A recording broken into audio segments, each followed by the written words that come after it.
सदियों पुरानी बात है। चंदन घाटी के किनारे बसे एक छोटे से गांव चंदनपुर में श्याम नाम का एक बेहद परिश्रमी लकड़हारा रहता था। उसके परिवार में उसके अलावा केवल उसकी बीमार माँ कौशल्या थी।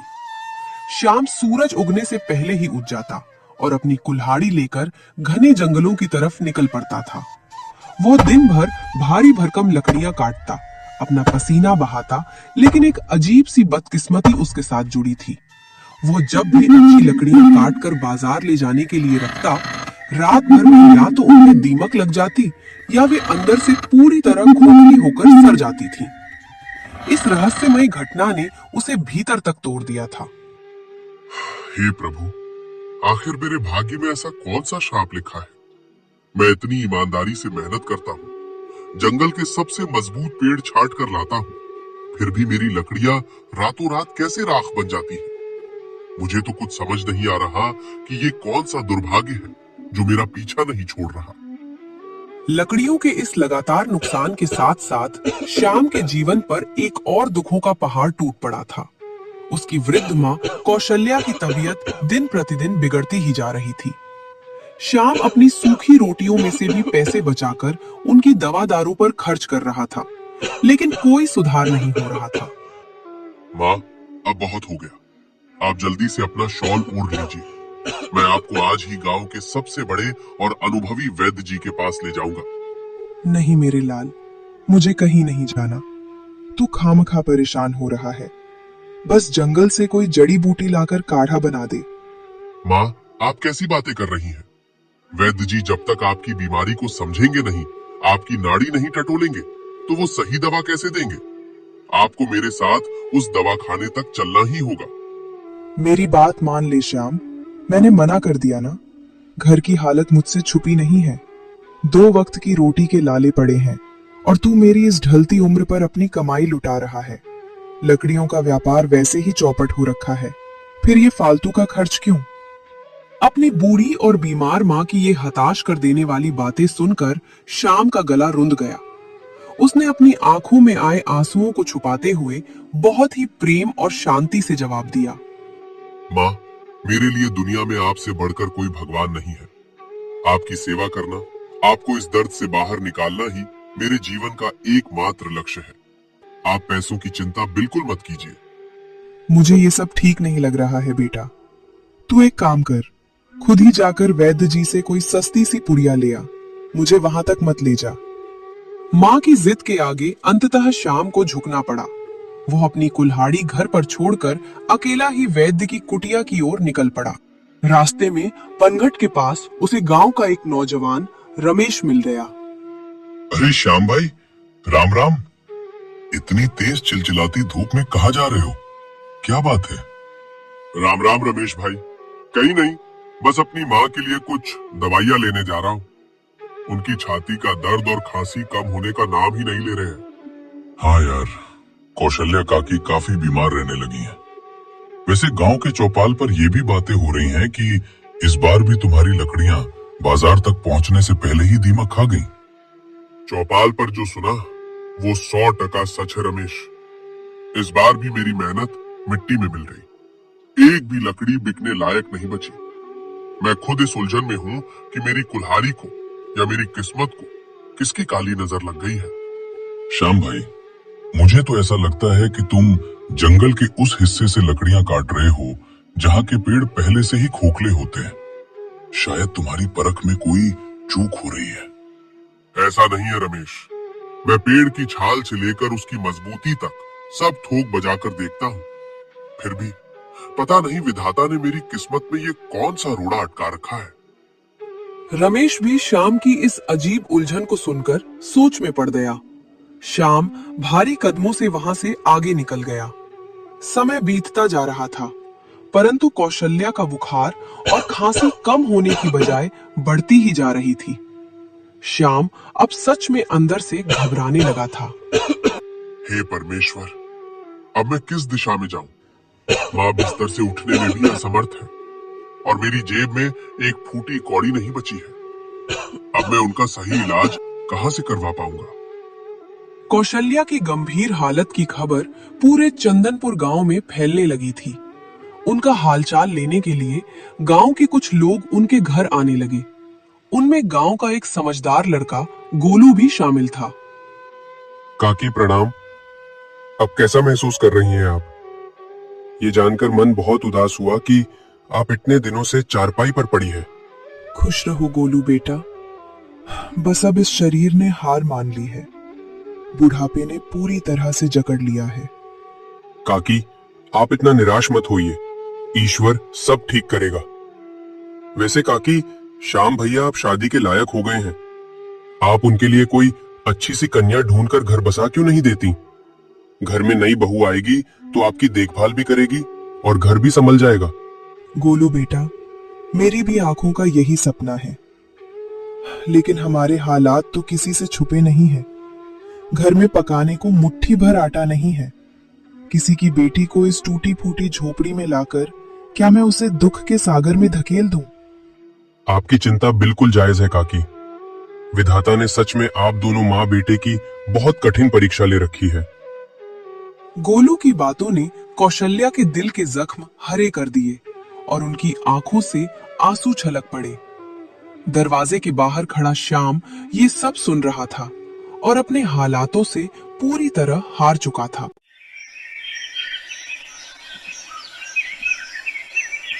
एक दिन वो अपनी सूखी पड़ी लकड़ियों के ढेर के पास हताश होकर बैठा था। पता नहीं इस लकड़ी में ऐसा क्या दोष है जो बाजार पहुंचते ही राख हो जाती है। उधर माँ मौत के मुहाने पर खड़ी है और मैं कुछ नहीं कर पा रहा। क्या मेरे जीवन में कभी सवेरा होगा? श्याम जब अपनी बेबसी पर आंसू बहा रहा था, तभी गांव का एक और परिचित व्यक्ति मोहन वहां से गुजरा। श्याम को इस तरह फूट फूट कर रोता देख वो उसके करीब आ गया। अरे श्याम मेरे भाई, ऐसे सिर पकड़कर क्यों रो रहे हो? सब ठीक तो है ना? मोहन भाई, मेरी तो किस्मत ही मुझसे रूठ गई है। न लकड़ियों का काम चल रहा है, न घर में माँ की तबीयत सुधर रही है। मुझे तो अब चारों तरफ सिर्फ और सिर्फ मौत और अंधेरा ही नजर आता है। अरे श्याम, ऐसे हिम्मत हारना मर्दों का काम नहीं है। बुरा वक्त आज है, कल नहीं रहेगा। तुम एक काम करो, इस बार लकड़ियों का व्यापार नए सिरे से और बड़े पैमाने पर शुरू करो। मोहन भाई, बिना पूंजी के व्यापार कैसे करूं? नई कुल्हाड़ी और बैलगाड़ी किराए पर लेने के लिए मेरे पास एक सिक्का भी नहीं है। पैसा नहीं है तो क्या, गांव के बड़े सेठ करोड़ीमल किस दिन काम आएंगे। उनके पास जाओ, कुछ रुपयों का कर्जा ले लो। जब लकड़ियां बिक जाएं तो उनका पैसा उन्हें लौटा देना। सेठ करोड़ीमल से कर्जा? भाई, अगर उन्होंने मेरी ये फटी पुरानी शक्ल देखकर मुझे हवेली से धक्के मारकर निकाल दिया तो?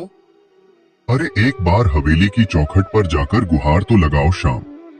हो सकता है वो तुम्हारी परेशानी समझ जाएं और तुम्हें पैसा दे दें।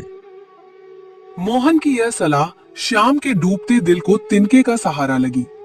उसने मन ही मन फैसला किया और हिम्मत जुटाकर सेठ करोड़ीमल की आलीशान हवेली की तरफ चल पड़ा।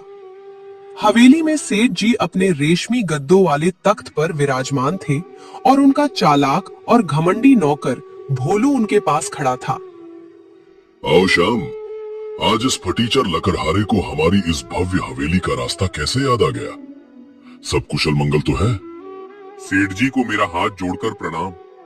सेठ जी, मैं इस वक्त बहुत भारी मुसीबत में घिरा हुआ हूँ। मेरी माँ मौत से लड़ रही है।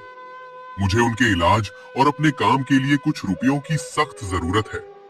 क्या आप मुझे थोड़ा कर्जा दे सकते हैं? अच्छा, तो तुझे कर्जा चाहिए? देख श्याम, करोड़ीमल की तिजोरी में रुपयों की कोई कमी नहीं है, पर तू मुझे ये समझा कि मेरा दिया हुआ रुपया मेरे भारी ब्याज के साथ तू मुझे वापस कब करेगा? सेठ जी, जरा होशियारी से। ये श्याम ठहरा एक गरीब और बदकिस्मत लकड़हारा। इसकी तो लकड़ियां भी इसे धोखा दे जाती है।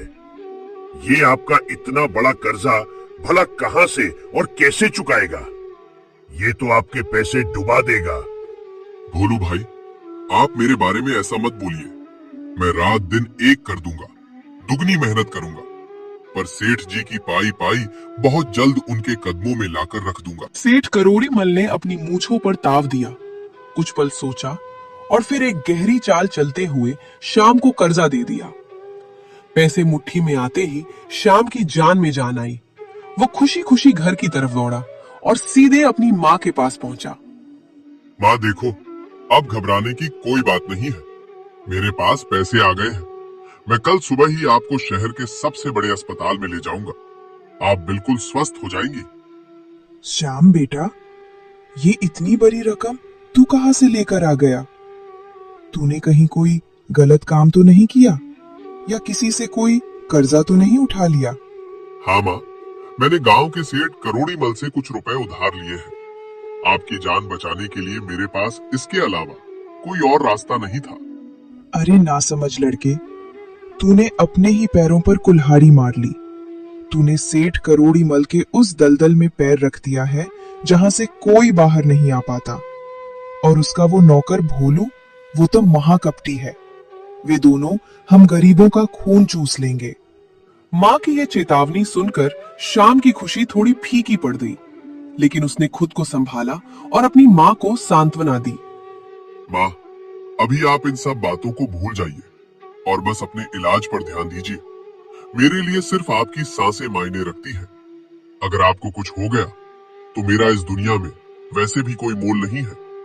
श्याम अपनी माँ को शहर के एक अच्छे अस्पताल में ले गया। वहां इलाज तो बहुत अच्छा हुआ, लेकिन उन महंगी दवाइयों और अस्पताल के खर्चों में सेठ का दिया हुआ सारा कर्जा पानी की तरह बह गया। श्याम अब पूरी तरह से सेठ के जाल में फंस चुका था। हे भगवान, कर्जे की सारी रकम तो माँ के इलाज में ही खत्म हो गई। अब मैं सेठ जी को उनका ब्याज कहां से दूंगा? मैं तो कहीं का नहीं रहा। श्याम अब दिन रात इसी गहरी चिंता में डूबने लगा और फिर एक मनहूस सुबह वही हुआ जिसका श्याम और उसकी माँ को सबसे ज्यादा खौफ था। सेठ करोड़ीमल और उसका नौकर भोलू कर्जा वसूलने के लिए श्याम की झोपड़ी के बाहर आ धमके। श्याम, ओ श्याम के बच्चे, बाहर निकल अपनी झोपड़ी से। तेरी मोहलत का समय कल ही खत्म हो चुका है। बाहर आ और मेरा पैसा मेरे ब्याज के साथ बाहर लेकर आ। सेठ जी, अभी तो मेरे पास आपको देने के लिए एक भी सिक्का नहीं है। सारा पैसा माँ की दवाइयों में लग गया। देखा सेठ जी, मैंने तो आपको उसी दिन चेताया था। ये फटेहाल लोग कर्जा लेते वक्त तो पैरों में गिरते हैं और देते वक्त ऐसे ही बीमारियों का रोना रोते हैं। कान खोलकर सुन ले श्याम, मैं यहाँ तेरी झूठी कहानियां सुनने नहीं आया हूँ। मुझे ये बता कि मेरी रकम मेरी तिजोरी में वापस कब पहुंचेगी? सेठ जी, मुझ गरीब पर थोड़ी सी दया कीजिए। मैं आपका एक एक पैसा सूद समेत लौटा दूंगा। मुझे बस 1 महीने की मोहलत और बख्श दीजिए। ठीक है, मैं तुझे आखिरी बार 1 महीने का समय और दे रहा हूँ, लेकिन याद रखना, इसके बाद मैं तेरा कोई भी आंसू या बहाना नहीं सुनूंगा। सेठ जी और भोलू वहां से धमका कर चले गए। श्याम ने अब दिन रात पागलों की तरह मेहनत करना शुरू कर दिया। वो लकड़ी काटने के अलावा गांव-गांव जाकर मजूरी करता, बोरे उठाता, लेकिन सेठ का भारी भरकम ब्याज इतना था कि पैसे बिल्कुल भी जमा नहीं हो पा रहे थे। इतनी हड्डियां गलाने के बाद भी ये कर्जे का पहाड़ टस से मस नहीं हो रहा है। हे ईश्वर, अब तू ही कोई चमत्कार कर, वरना हम बर्बाद हो जाएंगे। कौशल्या अपने जवान बेटे की ये दुर्दशा देखकर खून के आंसू रोती थी। श्याम, मैंने तुझे उसी दिन रोका था मेरे लाल। मेरी इस सड़ी हुई जान की वजह से आज तो इतनी भयानक तकलीफ से गुजर रहा है। माँ, आप खुद को दोष मत दीजिए। मैं कोई ना कोई जुगाड़ जरूर निकाल लूंगा।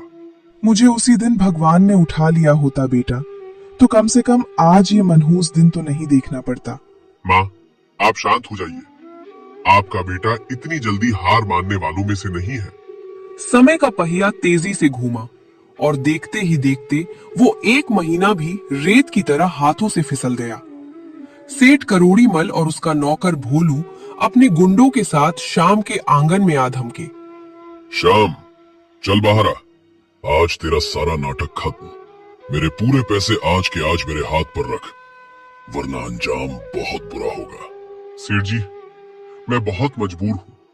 मैंने दिन रात एक कर दिया, फिर भी पैसों का इंतजाम नहीं हो पाया। मुझ पर थोड़ा और रहम खाइए।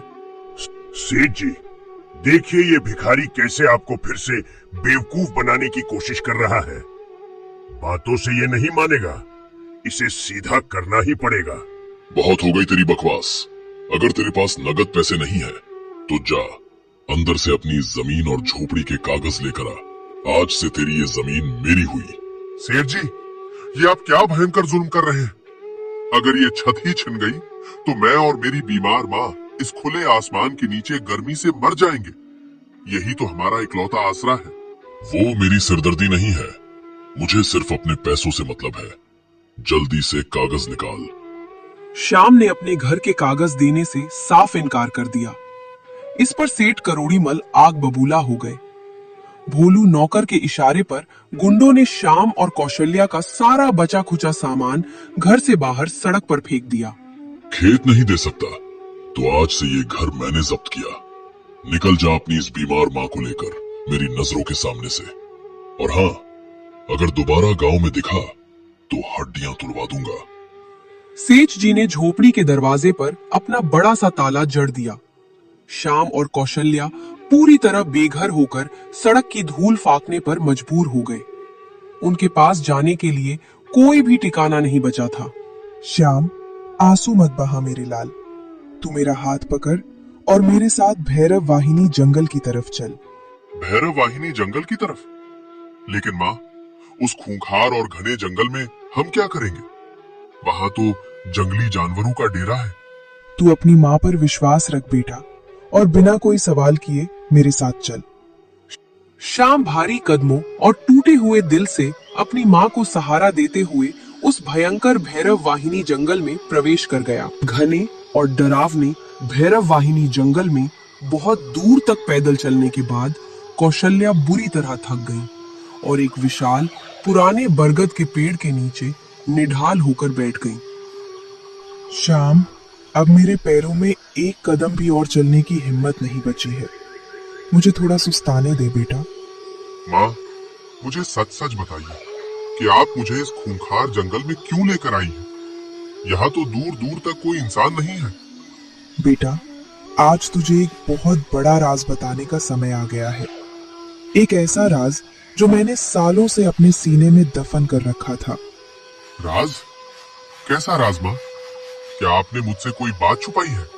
हाँ श्याम, तेरे पिताजी ने इसी भैरव वाहिनी जंगल के बीचों बीच स्थित एक पुराने खंडहर हो चुके मंदिर में एक अनमोल खजाना छुपा कर रखा है।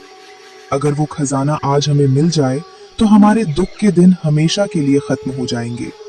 माँ, पिताजी ने खजाना छुपाया था? तो ये बात आपने मुझे पहले क्यों नहीं बताई? हम इतने सालों से गरीबी की मार क्यों झेल रहे थे?